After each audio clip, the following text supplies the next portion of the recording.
Halo guys, assalamualaikum warahmatullahi wabarakatuh. Kembali lagi ke channel Nyong Trinil Ngapak. Orang ngapak, orang kepenak. Wahai sedulur semuanya, dimanapun berada, apa kabar buat kalian? Mudah-mudahan dalam keadaan sehat walafiat, amin ya rabbal alamin. Dan yang lagi sakit, mudah-mudahan cepat sembuh. Dan yang sehat tetap jaga kesehatan. Dan jangan lupa bahagia dan bersyukur. Nah sedulur, di video kali ini Nyong mau berbagi cerita tentang pengalaman Nyong setelah di agent sudah di Hongkong dan akan dijemput oleh majikan pertama kalinya. Saksikan setelah berikut ini.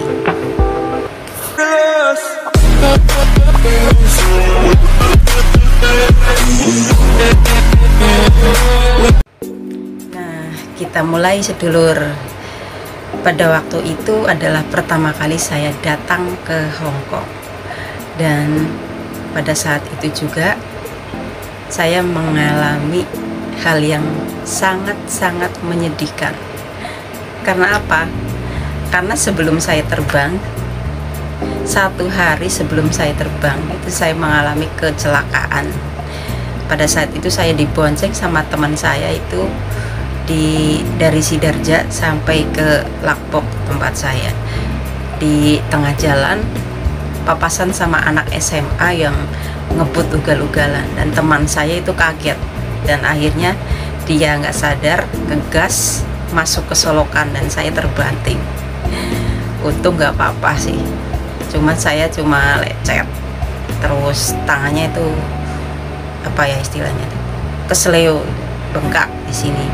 Jadi mau nggak mau udah waktunya terbang, saya itu terbang lur. Dan pada saat itu tangan saya itu posisi masih digendong, tangan saya digendong dan saya pergi ke bandara dan terbang ke Hongkong. Nah sesampainya sudah di Hongkong disambut lagi dengan angin gede. Udah turun, udah bisa mendarat, alhamdulillah. Nunggu agent sampai jam 2 pagi saya terlantar karena tak ada lalu lintas yang bisa jalan karena angin itu. Dan alhamdulillah ketika sudah jam 2 itu agent saya itu bawa spanduk gede itu nama saya, dan disitu saya sangat teriang gembira dan terkagum-kagum, kok nama saya ada di spanduk gede banget itu, kayak penyambutan presiden apa gimana gitu. Rasanya kayak sesuatu banget, masya Allah. Pengalaman yang paling unik sedulur. Jadi kalian itu jangan takut nyasar yang belum berpengalaman. Itu agent pasti bawa spanduk apa-apa ya buat jemput kita yang pertama kalinya datang ke sini. Kita nggak akan hilang, tenang saja sedulur. Nah saat itu saya udah dijemput agent, lalu saya ke penampungan agent. Nah besoknya saya medical dan besoknya lagi saya sudah dinyatakan fit, lolos medical. Tapi karena tangan saya masih sakit, masih digendong, terus majikan saya menyarankan untuk tidak dijemput dulu sama agent. Nah, agent sudah bilang karena saya itu sudah mengalami kecelakaan jadi tidak bisa langsung bekerja, jadi ada keringanan. Alhamdulillah majikan saya itu baik dan akhirnya suruh saya istirahat selama 2 minggu dulu baru dia jemput. Nah setelah 2 minggu dan alhamdulillah tangan saya itu berangsur-angsur membaik, akhirnya saya dijemput majikan. Dan itu saya pertama kalinya kerja di Hongkong, dijemput oleh majikan, bertemu dengan majikan Hongkong. Tapi alhamdulillah setelah ketemu dengan jurus-jurus saya yang saya siapkan dari rumah, yaitu senyum dan menyapa sebisa saya, karena saya juga masih belepotan. Cuma untungnya saya itu ada bekal di Singapura. Dulu kan di Singapura saya jaga orang tua dan anak satu, anaknya udah gede, dan kebetulan anaknya tuh Inggris ngomongnya, yang ibunya tuh nggak bisa Inggris, dan saya dipaksa untuk bisa belajar Cantonese. Dan alhamdulillah saya bisa, walaupun cuma bahasa sehari-hari, dan itu alhamdulillah sekali bisa buat bekal ke Hong Kong dan bisa menjadi jurus saya cepat dapat majikan. Alhamdulillah sekali. Tapi ya walaupun belum bisa bahasanya, minimalis kita itu harus senyum dan menyapa. Kita harus hafal kosakata sehari-hari itu minimalnya buat menyapa majikan, buat makan minum apa pasar apa yang berkaitan dengan pekerjaan sehari-hari. Kita harus bisa yang garis besarnya dulu. Kalau langsung bisa tuh nggak mungkin. Mie instan aja itu harus dimasak dulu baru matang. Kita pun sama, nggak langsung bisa itu. Emangnya kita orang ajaib. Jadi kita harus sabar, kita harus banyak belajar. Terutama kalau kita ketemu majikan itu minimal itu harus senyum dan menyapa. Tapi senyumnya jangan senyum terus, nanti dikira begini. Maaf ya guys, bercanda. Nah sedulur, kalau sudah dijemput majikan, kita sudah dibawa ke rumah majikan dan kita siap untuk bekerja. Dan biasanya kalau kita baru datang itu majikan akan mengarahkan kita, menunjukkan kita pekerjaan kita gimana-gimananya dulu. Misalnya pagi kamu harus bikin teh apa, bikin sarapan, bla bla bla bla sebagainya. Dan kamu harus perhatikan. Ya minimalis pasti satu kata dua kata pasti kita paham, harus paham. Soalnya kan ya kalau nggak paham sama sekali itu susah. Kalau zaman saya dulu tuh susah, tapi alhamdulillahnya anaknya tuh bisa ngomong Inggris, jadi saya bisa tanyakan pada anak majikan saya apa yang ibunya bilang kalau saya nggak paham. Tapi kalau sekarang udah canggih, kita bisa download terjemah di aplikasi Ideal.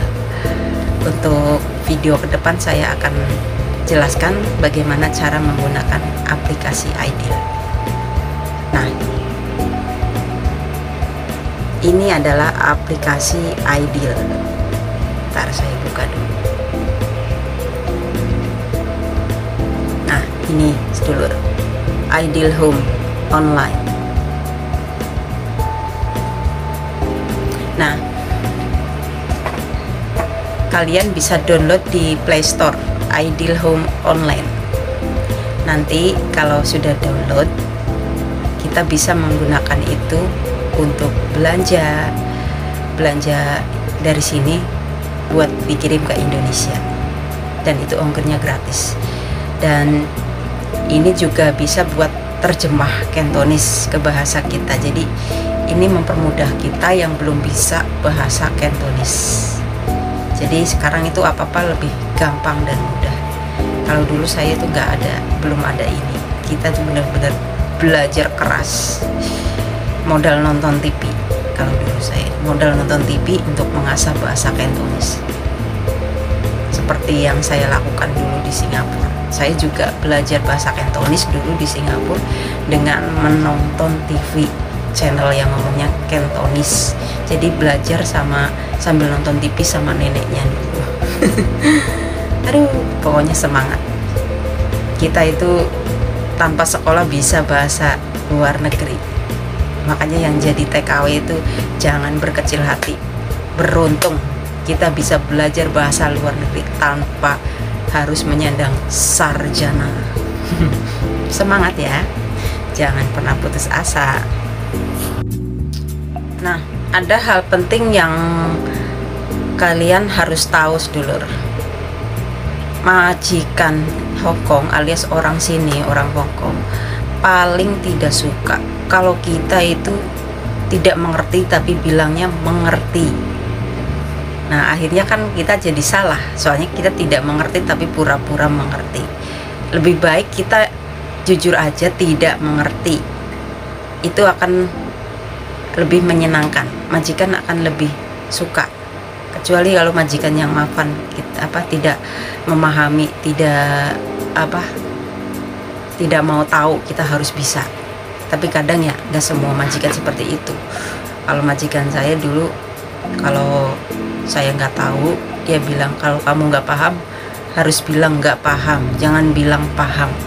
nggak apa-apa, jujur aja, dan tidak akan marah. Majikan saya dulu bilang begitu, karena dia bilang katanya orang sini paling nggak suka kalau kita nggak paham tapi bilangnya paham, dan akhirnya kita melakukan hal yang salah karena kita tidak paham.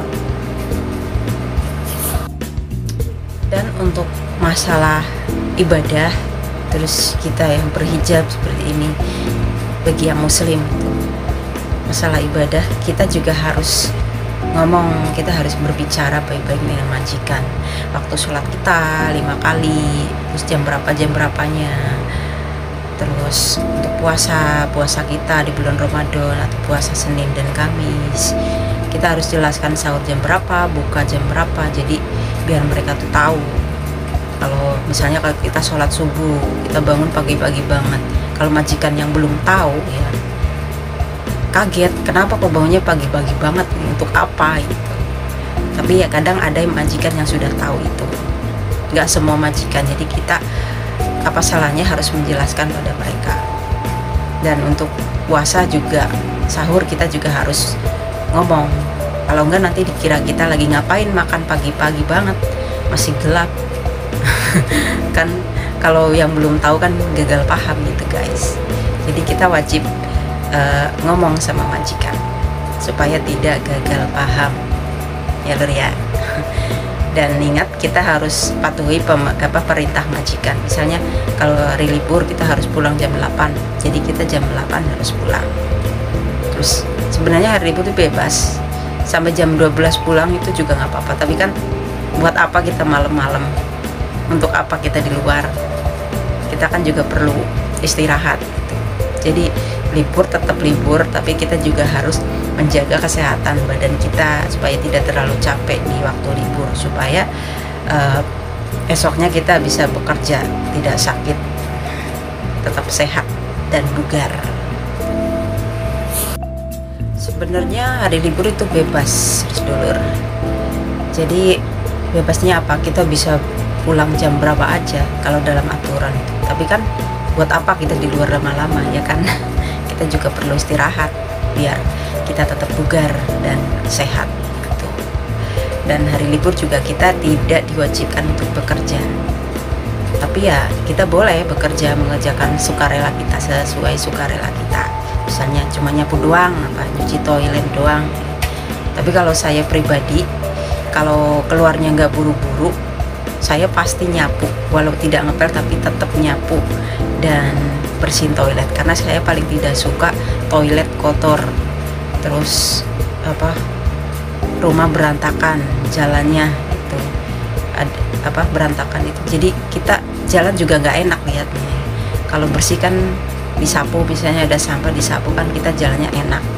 Terus toilet bersih kita gunakan kan juga enak gitu kan. Jika kita kan juga menggunakan, bukan majikan doang kan, kita juga tinggal di situ. Jadi tetap bersih sedulur, karena kebersihan sebagian dari iman. jadi ceramah nih lah.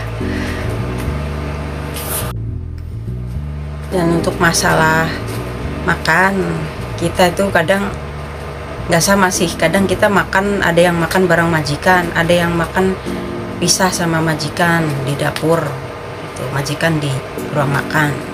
Tapi alhamdulillahnya saya tuh masuk dalam kategori makan bersama majikan.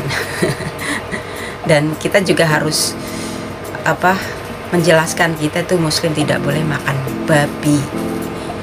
Jadi kita perlu ngasih tahu mereka. Kadang kan nggak semua majikan tahu kalau muslim itu nggak boleh makan babi. Jadi kita kasih tahu dengan mereka, kita tidak boleh makan babi. Dan jika kita masak, kita harus memisahkan yang buat masak babi sama yang buat bukan masak babi. Tapi kalau nggak ada itu ya minimalis kita harus punya sabun toharoh. Nah, sabun toharoh itu yang di sini buat bersihin najis mukola tuh. Saya juga tetap beli dan stok buat jaga-jaga, karena sering nyuci babi, daging babi. Dan saya juga sering bertemu dengan anjing kalau di hari Sabtu. ke rumah saudara majikan saya sering berinteraksi dengan banyak anjing, bukan 1, 2, tapi 8. Jadi saya wajib banget stok sabun toharo.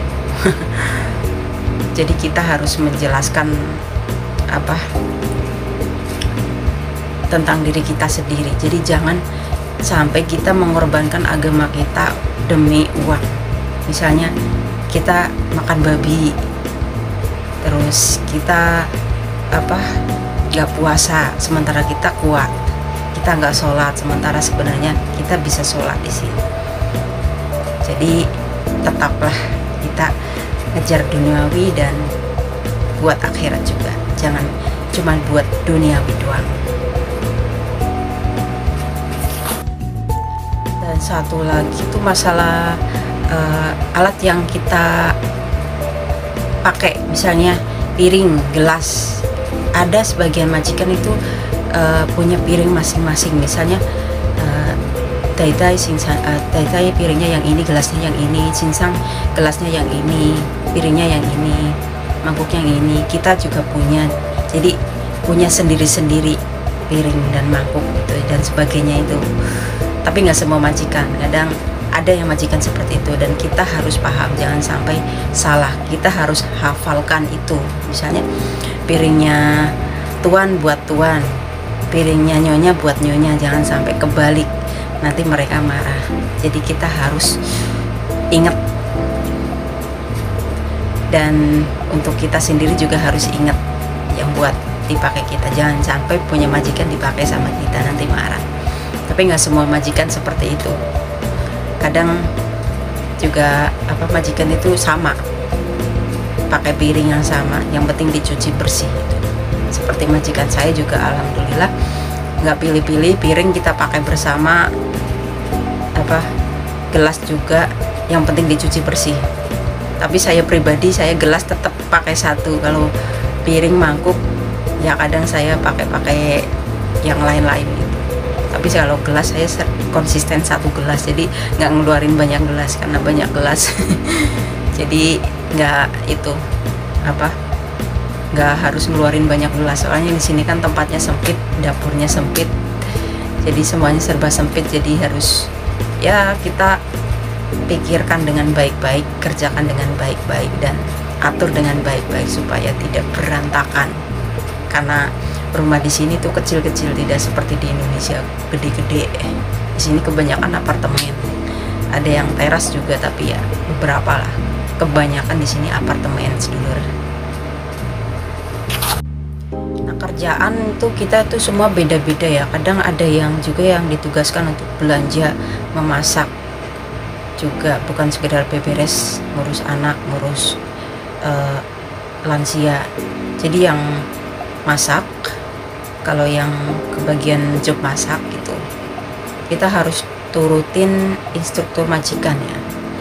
Jadi jangan sampai kita itu misalnya kita belajar di PT kayak gini, tapi sampai ke Hongkong kok majikan pengennya kayak gini. Jadi yang kita pilih itu majikan, bukan yang dari PT. Jadi majikan masaknya pengennya seperti apa, kita turutin saja. Jadi kita manut-manut kayak dulur, manut karo majikan. Kalau di PT itu kan kita cuma belajar, cuma ilmu dasar. Kalau di sini kan majikan beda-beda, senangnya yang kayak gini kayak gitu.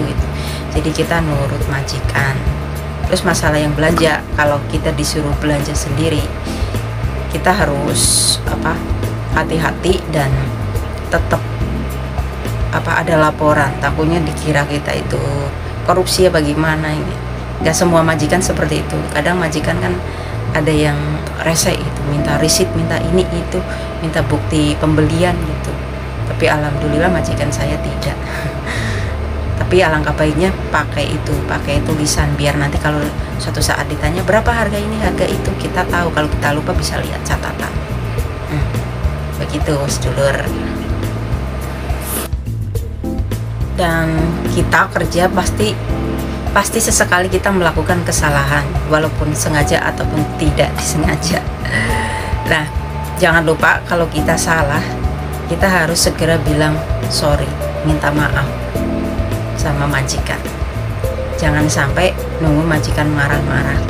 Ya walaupun mereka tuh marah-marah, kita tetap bilang maaf, minta maaf. Jangan sampai kita diam saja. Kita harus minta maaf sama majikan. Ya walaupun di sananya marah-marah, mau maafin kayak mau enggak, yang penting kita udah sopan, udah minta maaf. Karena orang-orang sini tuh senangnya disanjung, di gimana ini ya istilahnya, gila hormat. Kadang ada yang seperti itu. Kalau kita pandai menyenangkan majikan, insya Allah majikan juga akan senang, hati senang dan senang sama kita juga gitu. Jangan sampai majikan marah, udah tahu kita salah, kita nggak terima, marah-marah, apa sedih, langsung pasang wajah sedih, cemberut, apalagi sampai nangis. Jangan sampai nangis guys, orang sini paling nggak suka. Makanya seperti yang saya bilang dulu di video yang dulu, kita harus uji mental. Kita berhadapan dengan orang luar negeri yang nggak semuanya sama, nggak semuanya baik.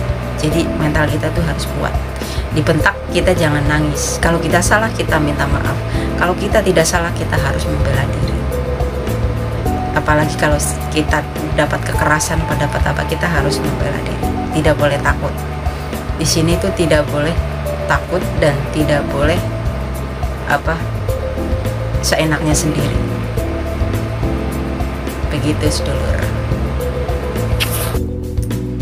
Nah sedulur, sekian video dari Nyong, mudah-mudahan bermanfaat.